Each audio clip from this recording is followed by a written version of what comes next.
Todd Shapiro Show. Canada Laughs. SiriusXM 168.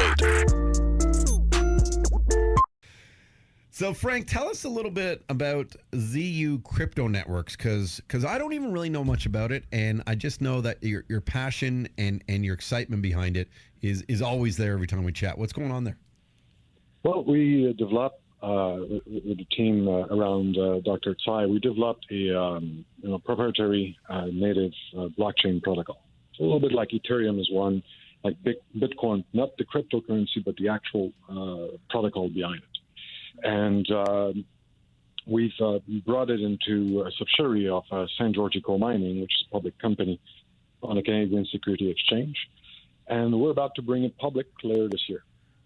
So there's a lot of things happening in the background that I'm not at liberty to discuss, but I think we'll be able to talk about it over the next few weeks and get into more details of what the company is going to do. But it's interesting. It's really an industrial, permission-based and public blockchain protocol. So I could get into details of what type of application, what kind of clients and collaborators we'll bring on board as the week passes. Wow, that's it. So it's essentially its own network then? Yeah, it's like owning your own little private internet back in 1994. So, and we're still at the early stage of blockchain technology, although it's been around for over a decade now. But what we're starting to see is actual real-life application where people figure out how to monetize this technology, how to use it to fix problems, because you could put aside the monetization and the dirty capitalistic part of it and look even at the non-for-profit, where you could track subsidies or grants that government gives to NGOs or charities, and see where your money is going, so that you eliminate corruption out of it, and you know that a dollar you would give into a charity-based blockchain application will be tracked down to the person who received it, wherever there's a disaster or wherever some people in need requires it. Frank, I have a question. Like, how do you spend Bitcoin? Like, can I buy pizza with it? Is it like a? You're not supposed to ask that question, because are you serious? Have at least 5,000 people that will call you and send you death threat. Like, you're supposed to. Seriously? You're supposed to never sell it ever. Really? Why would they bill? I don't understand this whole world. No, but you can actually. There's a lot. I can buy pizza.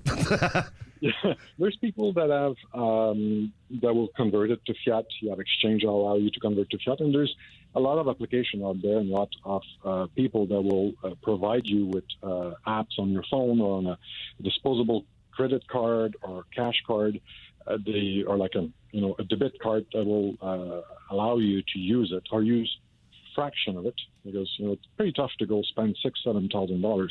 I could do that probably. Why is it such a not secret, but why is it such a high stakes world where there'd be why would people be threatening for this? Well, it's a lot of the crypto world is split in different factions, and some of it are like fans of sports team, where you're never supposed to dispose of old jersey or whatnot. So that's okay. Yeah, you have that group of people, and it's a bit like a cult. But I like cults. That's what I'm saying. I don't just think then they're great.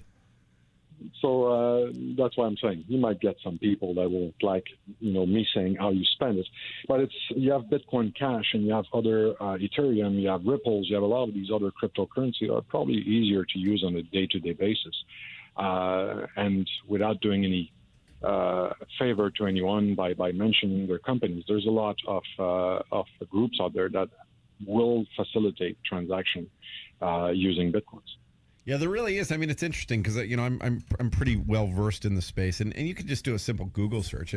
There are people who will sell cars, will sell homes, who believe in it, will sell things that you can buy with Bitcoin. There are people, we also think, and Frank, correct me if I'm wrong, but we're a little bit narrow-minded in our thoughts, I think, when it comes to a lot of the stuff, because we think about North America. We forget what people are doing in Asia, what people are doing in Venezuela. We forget that people, Venezuela has a cryptocurrency as an entire sort of what they're doing across their civilization right now. Isn't that right, Frank?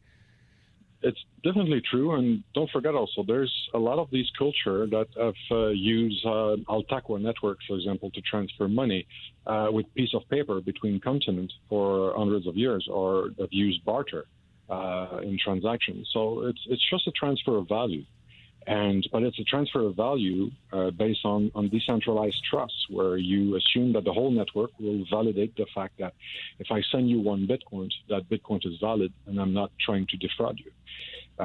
So it's probably more secure and faster than most fiat transaction or regular banking transaction. Putting that aside, there's a lot of scams and there's a lot of fraud with cryptocurrency. So you still need to do a lot of due diligence and do your own research before you touch it.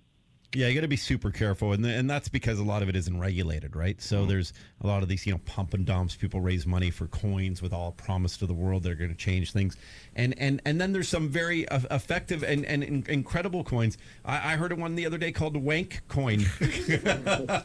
Big in colleges. Well, there's a few of these coins I cannot even mention because you will probably get a massive fine from the CRTC. Really? So there's a lot of these coins, and there's some funny names. There's the Jesus coin, there's the Trump coin, there's the S something coin. Wow, I didn't even realize that. Well, you can swear in the program, to be honest, but I didn't even realize there were those many coins. And the interesting part is there are also coins that are actually very good, like that one, for instance, if you do get it on an exchange, and you can sign up through Coinberry and then take that money, put it to an exchange, and then they have coins within their networks that if you use them, you have like less trading fees. So you buy a coin and then once you put it under, if you do trade the altcoins, you'll save those trading fees. So there's some very effective coins too. I mean, the industry's fascinating, and Frank, we've had this conversation off air and stuff. The thing is, and what I tell people and I remind people, and I'm really very passionate when I say this, is the technology is not going anywhere. So people need to learn about the technology. And that's what I'm so most intrigued about working with Frank and the team from the ZeU Crypto Networks, because this is about learning about this technology. And the more the ZeU Crypto Network gets announced and everything you're doing, I think people are going to understand it, not necessarily the way they even maybe understand how they send an email and why an email gets from one address to another. So I mean, I love the fact that we get to educate people, and then you can tell us some nice restaurants where to eat in Montreal. It's Montreal. So I won't mention corruption, but it's do they call it Arby's? Arby's is a French. We don't have any college junior. I'm going to put that out there. Oh man! Every time I go to Vancouver, that's the first place I go. I get that triple stack burger they have. That you know to live, Frank. Come on, we have free health care, so my. No, he was actually complimenting you. He said you know how to live. You figured it out. That's so great. So what's up for you? What's the week looking like? Well, we have a few things that we're working on. I had Waytech in town in Montreal, actually, with some of the development teams. So you've seen Waytech, you've met him before, so it was a shit show. We have fun, and we're dealing with a bunch of people that are all, like me, Asperger, so sometimes things get odd, but it's always fun. And he has a fantastic sense of humor, and you can find him in the crowd. Like you pretty much lose him.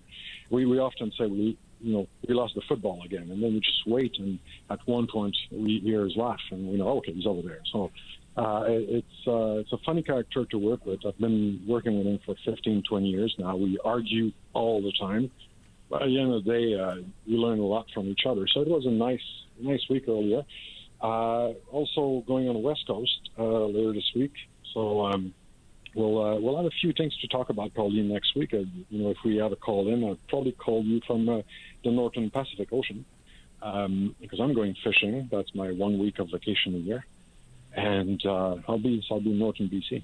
Oh wow, man! Enjoy that, and make sure you send some pictures. It's so beautiful out that way, as I was learning earlier from our guest Brett, because I haven't actually been there. But and bring home some salmon, will you? Well, I'll try. Okay.